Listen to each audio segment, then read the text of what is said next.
नमस्कार, जनप्रभात सुपरफास्ट में आपका स्वागत है। मैं हूं हेमेंद्र सिंह। नजर डालते हैं आज की सुर्खियों पर।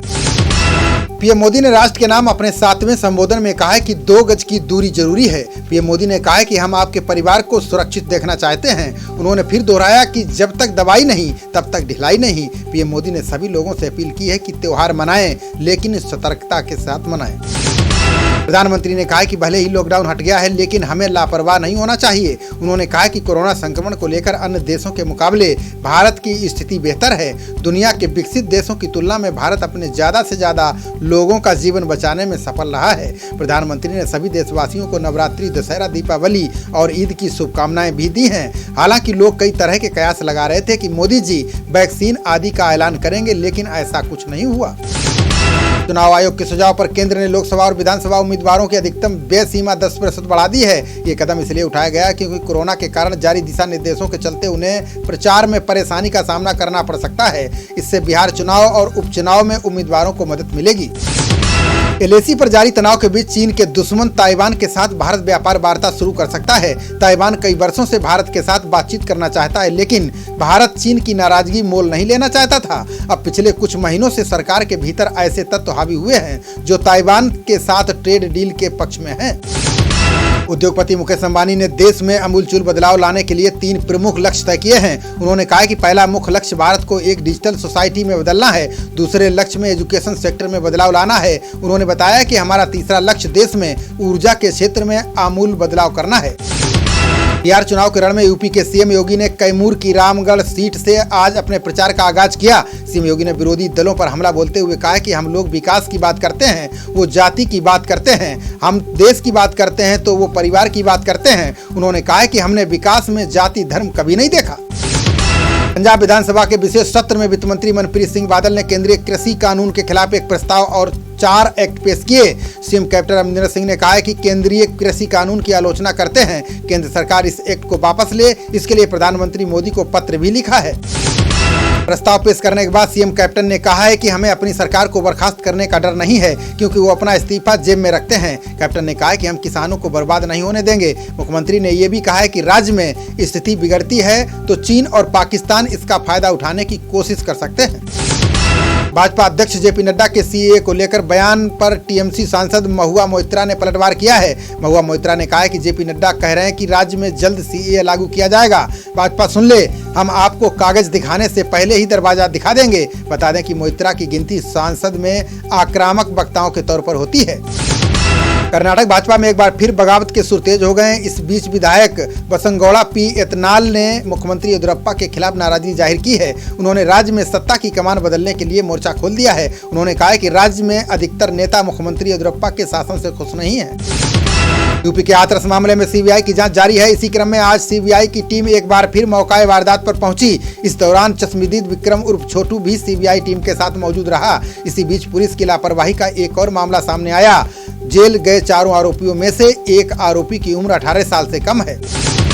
हाथरस मामले में पीड़िता का इलाज करने वाले डॉक्टर और सीएमओ पर बड़ी कार्रवाई की गई है। एएमयू के वाइस चांसलर ने डॉक्टर और सीएमओ को निलंबित कर दिया है। दोनों को सस्पेंड करने का फैसला सीबीआई जांच के बाद लिया गया है। बता दें कि बीते दिनों जांच के लिए सीबीआई मेडिकल कॉलेज पहुंची थी। बिहार विधानसभा चुनाव को लेकर राजनीति सरगर्मी तेज हो गई है। इसी क्रम में तेजस्वी यादव ने भाजपा पर हमला बोला है। उन्होंने कहा कि भाजपा सबसे बड़ी पार्टी है, लेकिन उसका मुख्यमंत्री पद का कोई उम्मीदवार नहीं है। तेजस्वी ने कहा कि मुख्यमंत्री पद का कोई उम्मीदवार नहीं होने के बावजूद नेता एक दूसरे के बैसाखी बने हुए हैं। अमेरिकी राष्ट्रपति डोनाल्ड ट्रंप ने देश की अर्थव्यवस्था को कोरोना के प्रभाव से जल्द उबरने का दावा किया है। ट्रंप ने कहा कि 2021 देश के इतिहास में अर्थव्यवस्था के लिए सबसे बेहतरीन साल होगा। बता दें कि राष्ट्रपति चुनाव में रिपब्लिकन उम्मीदवार ट्रंप को डेमोक्रेटिक पार्टी के प्रत्याशी जो बाइडेन से बड़ी चुनौती मिल रही है। कांग्रेस नेता राहुल गांधी इन दिनों अपने संसदीय क्षेत्र वायनाड के दौरे पर हैं। आज राहुल गांधी ने वायनाड में कोरोना महामारी को लेकर बैठक की। वायनाड के कलेक्ट्रेट में राहुल गांधी ने अधिकारियों के साथ कोरोना पर मंथन किया और क्षेत्र के हालातों की समीक्षा की। इसके अलावा राहुल गांधी दिशा योजना को लेकर भी बैठक करेंगे। राजस्थान के करौली में पुजारी के मामले को लेकर हाई कोर्ट ने राज्य सरकार को नोटिस जारी किया है। अदालत ने इस मामले में सरकार से 23 अक्टूबर तक जवाब मांगा है। बता दें कि मामले में एक याचिका दायर की गई थी, जिसमें परिवार को सुरक्षा देने की मांग के साथ आरोपियों को बचाने की शिकायत की गई थी। यूपी में धान खरीद को लेकर सीएम योगी ने बड़ा फैसला लिया है। उन्होंने कहा है कि राज्य में किसानों को उचित मूल्य दिलाने के लिए अब जिलाधिकारी भी जिम्मेदार होंगे। बता दें कि राज्य में धान खरीद के दौरान कई अनियमितताएं की शिकायत आई थी, जिसमें किसानों ने आरोप लगाया था कि उपज का उचित मूल्य नहीं मिल पा रहा है। दिल्ली बार काउंसिल ने दिल्ली हाईकोर्ट के चीफ जस्टिस को चिट्ठी लिखी है, जिसमें कहा गया है कि अक्सर वीडियो कॉन्फ्रेंसिंग में दिक्कत आने या फिर किसी एक पक्ष के फिजिकल हियरिंग में न पहुंच पाने के कारण 70% मामलों की सुनवाई टल जाती है। चिट्ठी में मामलों की सुनवाई के लिए नियम बनाने की मांग की गई थी। दक्षिण कश्मीर के शोपियां में सुरक्षा बलों को बड़ी कामयाबी मिली है। जवानों ने मुठभेड़ में 2 दहशतगर्दों को मार गिराया है। उनके पास से एक AK-47 और एक पिस्टल भी बरामद की गई है। सेना के प्रवक्ता ने बताया है कि कल शाम से चल रहा ऑपरेशन अब खत्म हो चुका है। हालांकि मारे गए दहशतगर्दों की अभी पहचान नहीं हो पाई है। पंजाब की रोपड़ जेल में बंद माफिया मुख्तार डान अंसारी डिप्रेशन का शिकार हो गया है। डॉक्टरों ने अंसारी को 3 महीने के बेड रेस्ट की सलाह दी है। बता दें कि गाजीपुर में अंसारी के खिलाफ FIR दर्ज है। इसी मामले में अंसारी को प्रोडक्शन वारंट पर लेने के लिए यूपी पुलिस रोपड़ पहुंची थी, लेकिन पुलिस टीम खाली हाथ लौट आई।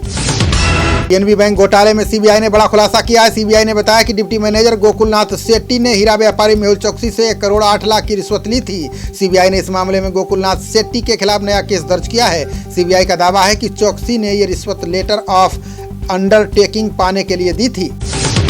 यूपी के शहरी क्षेत्रों के लिए PM स्वनिधि योजना में 2.5 लाख पटरी दुकानदारों को कर्ज दिया जाएगा। इस संबंध में निकाय अधिकारियों को निर्देश भेज दिया गया है। प्रमुख सचिव नगर निकाय ने कहा है कि PM स्वनिधि योजना में ऑनलाइन पोर्टल पर 5,38,956 दुकानदारों ने पंजीकरण कराया है। इसमें से 2,51,157 का बैंकों ने कर्ज स्वीकृत किया है। भारतीय खुफिया और सुरक्षा एजेंसियों ने दहशतगर्दों को लेकर बड़ा खुलासा किया है। एजेंसियों ने बताया कि दहशतगर्दों का समूह सियालकोट, सकरगढ़ और भिम्बर समानी सेक्टरों में भारत में घुसपैठ की कोशिश कर रहे हैं। रिपोर्ट की माने तो जैश आने वाले महीनों में इन दोनों सेक्टरों से दहशतगर्द भारत भेज सकता है।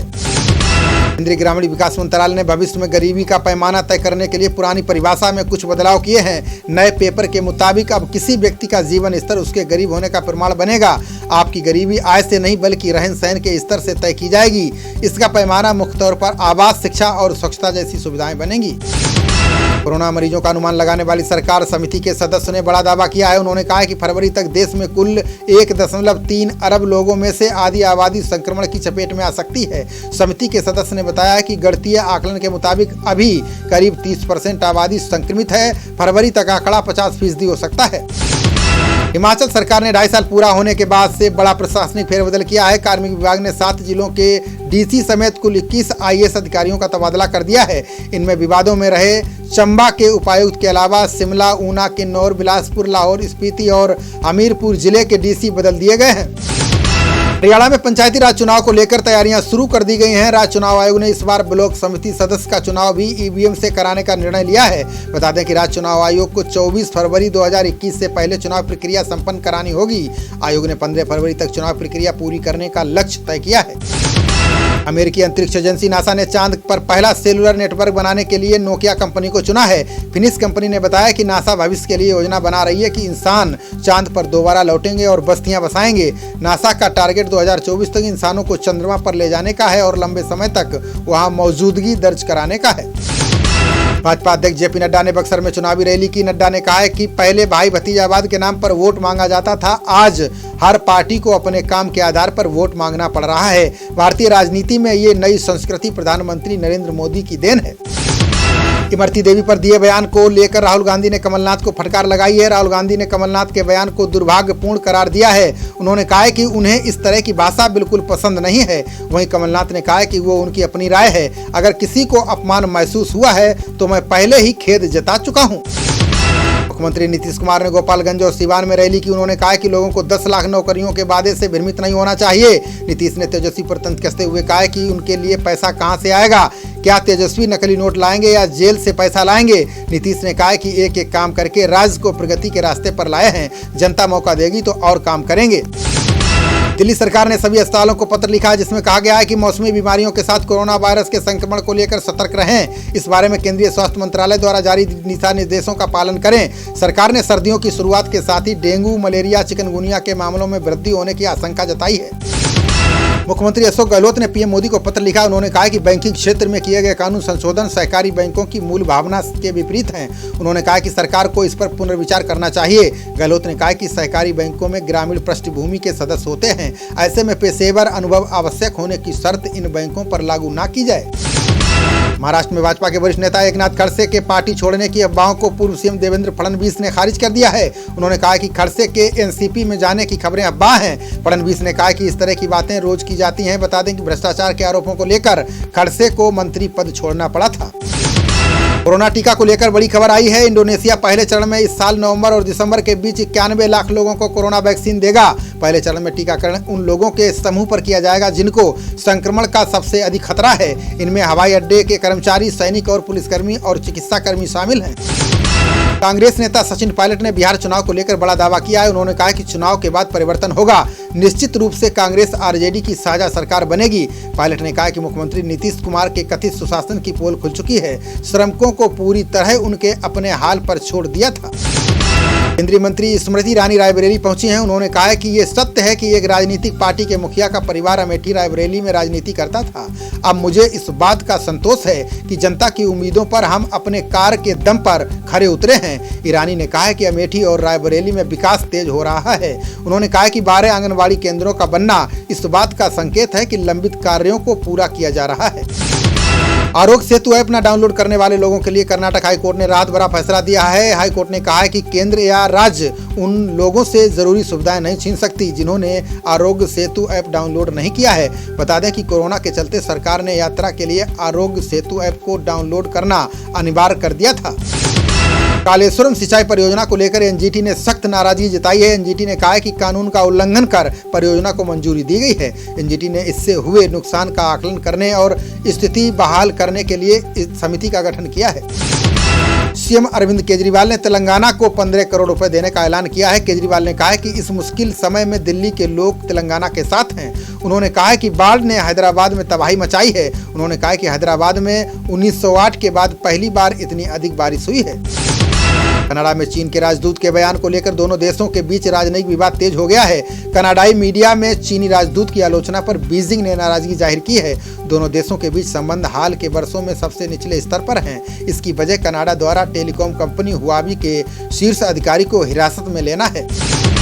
यमुना एक्सप्रेसवे प्राधिकरण इंफ्रास्ट्रक्चर बांड लाने की तैयारी कर रहा है। प्राधिकरण की रेटिंग तय करने के लिए एजेंसी का चयन कर लिया गया है। 2 माह में रेटिंग मिल जाएगी। बांड के प्राधिकरण को उसका प्रबंध कर सकेगा। उसे बैंक से कर्ज लेने की जरूरत नहीं होगी। ईडा इंफ्रास्ट्रक्चर बांड लाने वाला देश का पहला प्राधिकरण होगा। केंद्र सरकार ने छात्रों को बड़ा तोहफा दिया है। नए नियमों के अनुसार अब 10वीं परीक्षा उत्तीर्ण करने के बाद छात्र सीए फाउंडेशन कोर्स में दाखिला ले सकेंगे। हालांकि ये अस्थायी होगा। उम्मीदवार 12वीं की परीक्षा उत्तीर्ण करने के बाद ही नियमित किया जाएगा। मदरसों को लेकर मध्य प्रदेश की संस्कृति मंत्री उषा ठाकुर ने विवादित बयान दिया है। ठाकुर ने दावा किया है कि देश के सारे कट्टरवादी और दहशतगर्द मदरसों में पले बड़े हैं। उनके बयान पर विवाद खड़ा हो गया है। कांग्रेस ने आरोप लगाया कि भाजपा प्रचार को सांप्रदायिक एजेंडे की तरफ मोड़ने का प्रयास कर रही है। दिल्ली हाईकोर्ट ने प्लूरल्स पार्टी की याचिका पर चुनाव आयोग से जवाब मांगा है। याचिका में शतरंज बोर्ड को आम चुनाव चिन्ह के तौर पर इस्तेमाल करने की मांग की गई है। बता दें कि पुष्पम प्रिया चौधरी ने अचानक से बिहार की राजनीति में एंट्री की थी। अमेरिका में डेमोक्रेटिक पार्टी की ओर से उपराष्ट्रपति पद की उम्मीदवार कमला हैरिस नए विवाद में फंस गई हैं। हैरिस की भतीजी मीना हैरिस ने एक तस्वीर ट्वीट की है जिसमें कमला हैरिस को दुर्गा मां के रूप में दिखाया गया है। बिहार विधानसभा चुनाव के लिए जेडीयू इस बार घोषणा पत्र जारी नहीं करेगी। पार्टी ने कहा है कि 7 निश्चय योजना 2 की योजनाओं को ही आगे बढ़ाया जाएगा। इसे ही घोषणा पत्र माना जा सकता है। बता दें कि पिछले विधानसभा चुनाव में भी 7 निश्चय को ही जेडीयू ने घोषणा पत्र बताया था। अब जेडीयू का कोई सामूहिक घोषणा पत्र जारी हो सकता है, इस पर चर्चा चल रही है। केंद्रीय मंत्री हरदीप सिंह पुरी ने कहा है कि 18 अक्टूबर को देश के अंदर 1,08,000 यात्रियों ने उड़ान भरी है। पुरी ने कहा है कि भारत की उड़ान सेवाएं फिर से नई ऊंचाई छुएंगी। अब तक 1581 उड़ानें भरी जा चुकी हैं। एयरपोर्ट पर 3,63,757 लोग यात्रा कर चुके हैं। बिहार विधानसभा चुनाव में 31% उम्मीदवारों के खिलाफ आपराधिक मामले दर्ज हैं। एडीआर की रिपोर्ट में यह जानकारी सामने आई है। पहले चरण के तहत चुनाव लड़ रहे 1064 उम्मीदवारों में से 30% से अधिक उम्मीदवारों ने हलफनामे में आपराधिक मामलों का ब्यौरा दिया है। पाली नगर पंचायत में अपात्र लोगों को आवास देने को लेकर भारतीय किसान यूनियन ने धरना दिया। प्रधानमंत्री शहरी आवास योजना का संचालन जिला नगरीय विकास अभिकरण डूडा कर रहा है।